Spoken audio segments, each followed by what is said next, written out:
So we're here with the legend that is. What's your thoughts ahead of the game? Oh, thank you very much. I don't know. What do you think the score prediction's going to be, and what do you think the goal scorers are?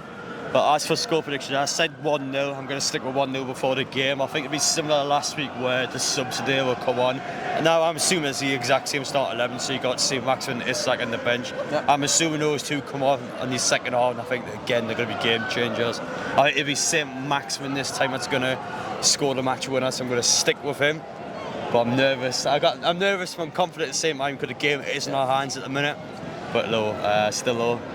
It's a huge occasion, first in my lifetime, so let's make sure we get it done. What would go to the final? Presume that you're going. If you do go to the final, what does that mean for yourself? Because obviously Newcastle haven't been to too many recently. Well, it means everything really. For example, my dad's 62 and he hasn't seen Newcastle win a domestic trophy in his lifetime. I'm 22, I haven't seen Newcastle get to a final in my lifetime. It's just crazy. This is to be the first League Cup final since 1976. It's just... I mean, I don't want to sound arrogant, but I mean, we're so much bigger than that. I mean, we are a massive football club. We get all these fans in every single week. And for the previous 15 years, we just didn't have the backing. We didn't have that ownership where we had that commitment where we knew firsthand that we knew where the club was going. It just wasn't going anywhere. So to have that sense of direction now, that unity and that squad being built up from the ground up is just incredible. And you see it firsthand how quickly things can transform. Exactly, and it's likely if we get through that we'll play Man U, almost certainly. Are you worried about that? Eriksen's just been announced injured, so he misses the final. Yeah, I think they're going to be loaned to Bisco in the last minute. I think that'll be a good sign for them. I mean, what do you say I'm worried about them? No, not really. No, I mean, statistically on paper, you would say that Newcastle was, I'm pretty sure, scored more goals and we conceded less goals than them. Of course, I know obviously you can kind of judge the game down at Old Trafford as 0-0, we could have lost at the end. But I mean, anything can happen over a game of football, just a 90-minute game. I think it was over 2 legs, for example. I might be more hesitant to say, well, over 2 legs, I might struggle. But I mean, it's one game, 90 minutes at Wembley. You can't rule Newcastle out. And then based on what you've seen on paper this season, you can argue that Newcastle's been a better team. So it's not even like it's like I know, like playing Southampton tonight on the bottom of the table. It's a game where on paper there's not too much between the two sides, to be fair. Yeah. And the January transfer window is still open. How would you, if you give it a school grade, what would you grade the January transfer window? I'd probably give it a B. I know some people might question certain things. For example, why did Shelby leave on deadline day? Were you happy with that?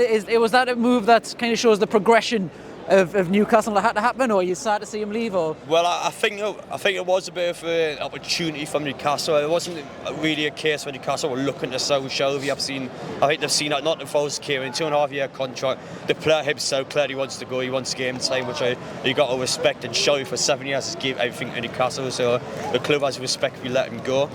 For me, I probably would say it's the right call, to be honest, because of his contract, where if he plays 2 more games, he gets an extension anyway, which I don't think the club probably wants to give him. So it's one of them ones where we'll let him go. I think it is the right call. You could argue and go, well, if Bruno Jolinton gets injured, that's one less midfielder we have, which is true, to be fair. There's no replacement for a massive yet. We've got a few hours. Is that sensible? I don't think that's going to change it. I think we're stuck with what we've got.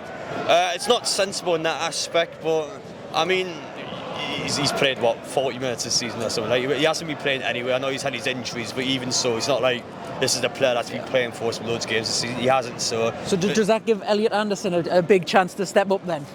Yeah, I would say so somewhat. Of course, he Sheffield Wednesday game last time he played. Didn't have a great match, to be honest, but then again, not many of the players that came and did. So I think it's still a bit of a one last chance for those sort of players amongst the squad that aren't playing so much. Well, if you want a chance, there you go. So we've got to wait and see. It just depends on the injuries. It's a lot of hindsight, really, because hindsight can go, well, Bruno gets injured now, then we're screwed. But I mean, we don't know at the end of the day. So the new right back that's signed from West Ham. If you had to, well, obviously got a lot of food for that competition now. We've got Trippier, who's nailed the position, but we've got Kraft Mankiel. Where does the new lad fit in? Well, I think he'd probably be a number 2 going forward. Maybe not straight away. He might still Kraft there, then over the next 6-12 months he might become a number 2. But you can clearly see it's been brought in by Dan Ashford to be somebody that's going to become a Kieran Trippier. Very similar players, the way they play. Young players, going to look like Kieran Trippier. Trippier's going to give them all these experience, all these tips and tricks and all sorts. And Harrison Ashby over time is going to develop into a better player. And that's kind of the end goal to the club, I would say, to become the new Kieran Trippier. Well, eventually, whenever he retires all those years. Protege, yeah. So I think it's a very long-term player, a bit like Kjol, but unlike Kjol, it's going to be a player that's going to stay, and he's going to be someone that's going to progress over time in the squad. So I'm quite intrigued by it. I think it's a good sign, £3 million, quite a sensible deal.